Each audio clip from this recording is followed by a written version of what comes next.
How do we thrive as B'nai Torah in Lavan's world? That's the challenge that's been set for us. The Chovos Levavos, in a piece we've learned together in Perek Daled in Shara B'tochen, says as follows: Kasher yesh leba'al ha'adoma lacharosh oisa ulenakoisa min hakoitzim ulezora ulehashkoisa im yizdamnu lo mayim. Just like a farmer who is obligated in his field to plow it, to clean it of all the thorns that are there, all the weeds, lezora, and plant it, sow the seeds, and to water it if he has water available to him. That's the farmer's obligation. Stop. V'yiftach ala boyre yisbarach, and then he shall place his trust in Hashem for the matters that are out of his control. L'hafroiso, that those seeds should actually bear fruit. U'lashamra mina pegoyim, and they should be protected from all bad, from locusts, from frost, from hail. B'sirbit fuoso v'varech oisa haboyre, and that the grain should be plentiful and Hashem should bless them. There's two parts to a farmer's success.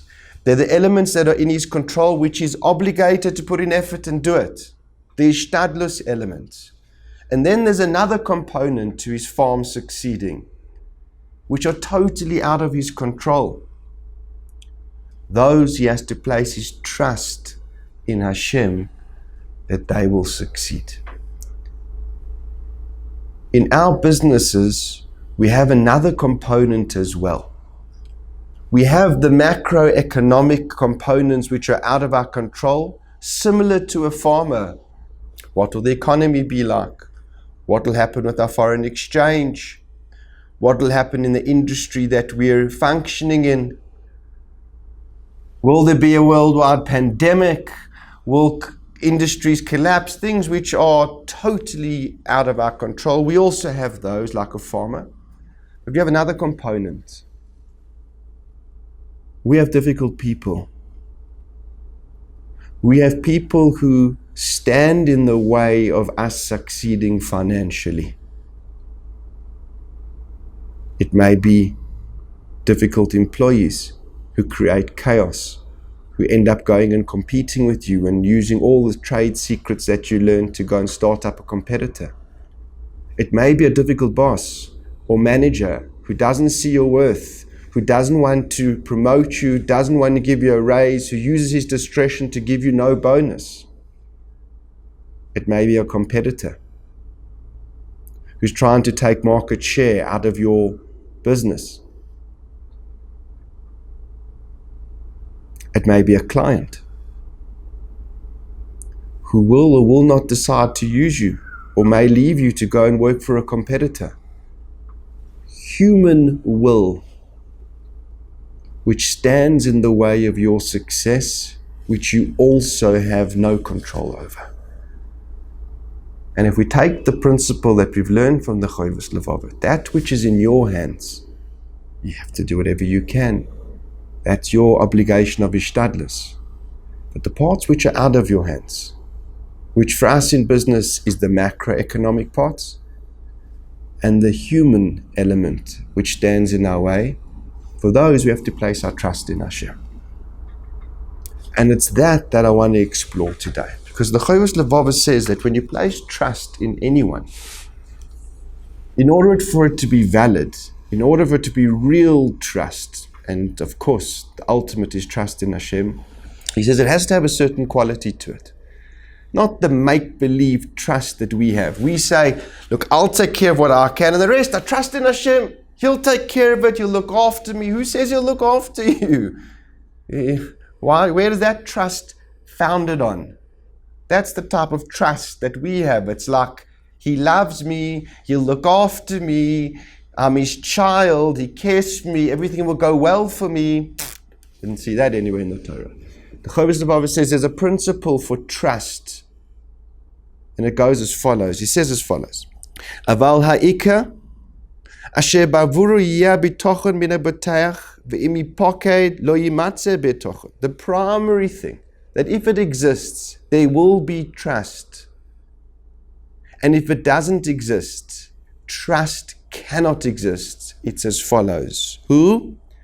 Sheyeh liboy batuach b'mi sheyiftach boy, that your heart should be trusting of the one that you're depending on. Listen carefully. What are you trusting? Sheyekayem ma she'omar, that he will fulfill what he says. V'yaseh ma she'orav, and he will do what he guaranteed he would do. That's trust. If Hashem says he will do it, you can rely on him. He will do it. If he guarantees that a certain thing will result, you can depend on him more than any being in the world that it will happen. There is the place for trust, not the unfounded trust that we have, but grounds for relying on him. He told me explicitly in the Torah, if I do the following, the result will be X. You can be 100% reliant on the fact that X will be the result. He continues the Chovos Levavos in an extra piece, and he says, and sometimes v'yachshav alav atoiv b'ma shelo hitne lo, sometimes he'll even think of doing good for you in areas where he never made a promise that he would do it. V'lo arav asoy, never made any guarantees he would do it. She'aseh nadav v'chesed, he'll do it out of kindness and chesed. That's our whole Bitochen is built on that Hashem just showers you with kindness, loves you, wants to do good for you. He says that's not the foundation. The foundation is he will do what he says. He will fulfill what he promised. And sometimes he'll even go above and beyond that. But he will never go against his word. That's the basis for trusting in Hashem. So to say that you're exposed to macroeconomic risk in your business, and there's things in the industry and in the economy which will put you at risk that you can't control, to trust in Hashem will take care of it, that's baseless. You have to do something where Hashem says, I promise you, I will take care of you in the face of macroeconomic difficulty. That we've learned together. That tzedakah is the most incredible key for that. Like we learned in the Shulchan Aruch, together in Reish Mem Zayin, in Sif Dalet there, the Shulchan Aruch brings, HaTzedakah doiches ha'gezeiros ha'kashos. Tzedakah has this ability that it pushes aside harsh decrees, ubera'av, and when there's a famine, macroeconomic downturn in the economy, tatil mimavis, you will be saved. That's what a person needs to do to protect themselves from macroeconomic issues. Macroeconomic things will still happen. But you can protect yourself because Hashem gives you His word that if you're careful in the mitzvah of tzedakah tatzil mimavet, it'll save you from those circumstances. That's bitochen. I do my bit in tzedakah and Hashem takes care of the macroeconomic effect of my parnasa. But what about the people? How do we protect ourselves from the people that are up against us in succeeding financially? How does Yaakov protect himself from Lavan, who at every corner wants to steal from him, wants to deny him what his just deserts are, doesn't want to pay him? That's the lion's den that we're living in. How do we get protected from that? I want to share with you today the most incredible Mishnah. It's a Mishnah in Pirkei Avos. It's in the second parak. The Mishnah says as follows: Hu haya oimer, aseh retzoinoi kirtzoincho kadei sheyaseh retzoincha kirtzonoi. Do His will like it's your own, in order that He will do your will like it's His own. Ubatel retzoincha mipnei retzoinoi, nullify your will before His will, kadei sheyevatel retzoin acherim mipnei retzonecha, in order that He will nullify the will of others before your will. Let's focus on the seif of this Mishnah for today. Incredible Mishnah. The Mishnah says that Hashem gives you His word, that if you nullify what you want in front of Hashem's will, There's things that you want to do, deals that you want to partake of in business, transactions you'd like to engage in, which Hashem says, no, you may not. That's stealing. You can't charge interest to a friend. And you let go of the financial opportunity that it presents to do Hashem's will, then Hashem gives you His word that He will nullify the will of others before yours. Humans who stand in your way of succeeding financially, which you normally have no control over. That's all in Hashem's domain. Hashem says, you do this for me, and you have my word, I'll take care of that for you. Let's see the words of Rabbeinu Yonah on this. He says, Batel retzoncha mipnei retzona shel HaKadosh Baruch Hu. Nullify your will in front of the will of Hashem. In order that He will nullify the will of others in front of your will. Kloi mar, what's He trying to tell you, the Tana? Sheyofer atzas oivecha v'divrayim umachshavoisayim. Hashem will thwart the plans of your enemies, their words, their plans, their thoughts. They will not be able to stand in your way. Ki imcha el, because Hashem is with you. You just found yourself a partner. By resisting and restraining what you want, to do what Hashem instructed you to do in the Torah.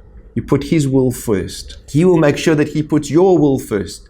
And you have His word on that. It's a Mishnah. You can rely on that. That's place for bitochen.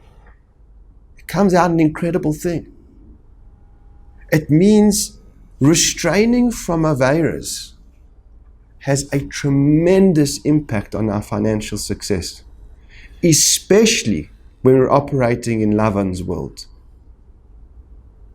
where there's literally hyenas around us trying to eat at our livelihoods and eat at our integrity. In fact, restraining from theft, restraining from taking interest or charging interest to fellow Jews, not working on Shabbos, not engaging with women inappropriately in the workplace. They're not side issues in earning our livelihood. They're at the forefront of our success in this environment, because it's our restraint in those areas, in the face of opportunity to make financial gains, where we let go of the gains for the will of God and we put His will first, that affords us the most incredible siyata d'shmaya, which we can depend on and have bitochen in that will happen, that Hashem will make sure that the people that could potentially stand in our way in business will not. We can now understand that, on the contrary, working in Lavan's world is what makes us B'nai Torah, because it pushes us into a life where we realize we can't control that directly, but indirectly we can.